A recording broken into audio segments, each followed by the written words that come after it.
नमस्कार दुनिया हालचाल को स्वागत करुछि मु संजय। आसंतु नजर पकाइबा आजिर मुख्य खबर उपर।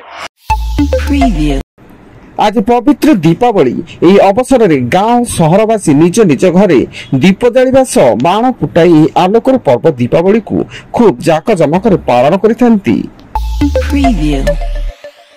आज पवित्र कार्तिक मासर द्वितीय सोमवार एही अवसर में राज्यर समस्त शैवपीठ में भक्तों भीड़ परिलक्षित होईछि एवं मंदिर परिसर में भगवान शिवों दर्शन लगी श्रद्धालुओं धाड़ी लगी रही।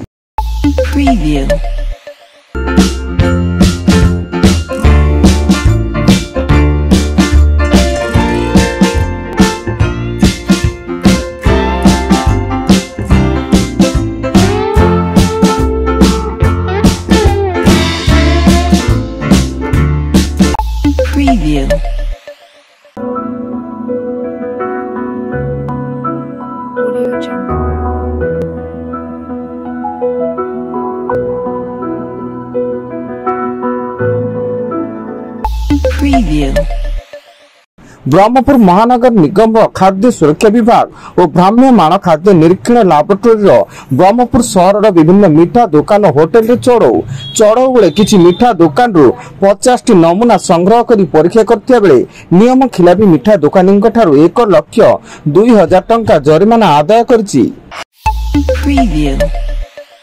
आज पवित्र दीपावली प्रयास श्राद्ध श्रीक्षेत्र में काउंडिया काठी जाली बड़ बड़िया डाकिले श्रद्धालु। श्रीमंदिर सिंहद्वार ठारे प्रबल भक्तों समागम हब फल भक्तों सुरक्षा श्रृंखलित भाव बड़ बड़िया डाकिया पूरी पुलिस पक्षर व्यापक सुरक्षा व्यवस्था कड़ाकड़ी करा जायछि।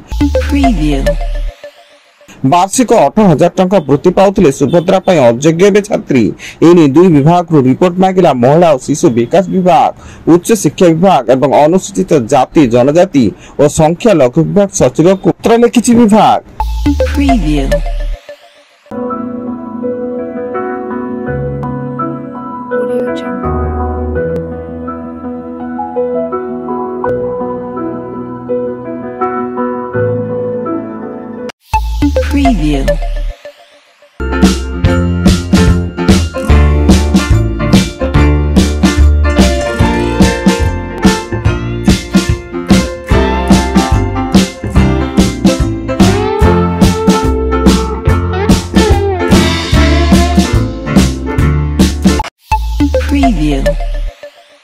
कटक अबकारी विभाग स्थानीय कोरंगा ग्राम विभिन्न चाष जमी और झाटी जंगल रे थिबा मद भाटी उपर अतर्कित चढ़ाऊ करी 1995 लिटर देशी मद जबत करने मद प्रस्तुति 100 जारकिन रे गच्छित थिबा 20,895 लिटर गुड़ पोच घटनास्थल रे नष्ट करिछि।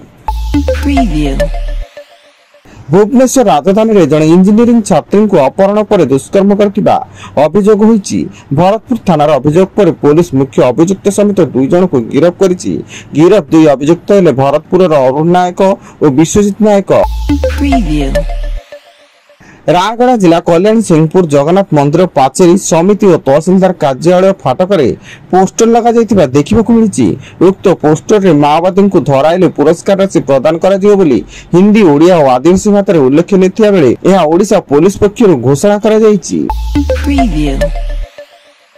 ओडिशा रे आसंता अक्टोबर 20 और 21 तारिख रे दीपावली छुट्टी हेबो। दीपावली छुट्टी नै राज्य सरकार घोषणा करिसेंती किंतु आसंता 25 तारिख चतुर्थ शनिवार होइतिबा सते एही दिन छुट्टी हेबो नाही।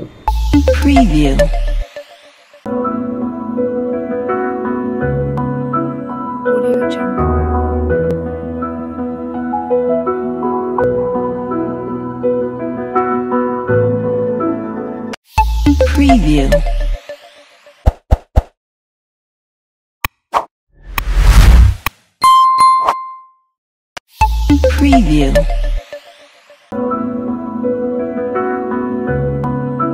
Audio Jungle.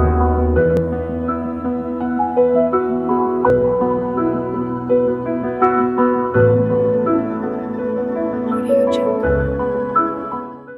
Preview.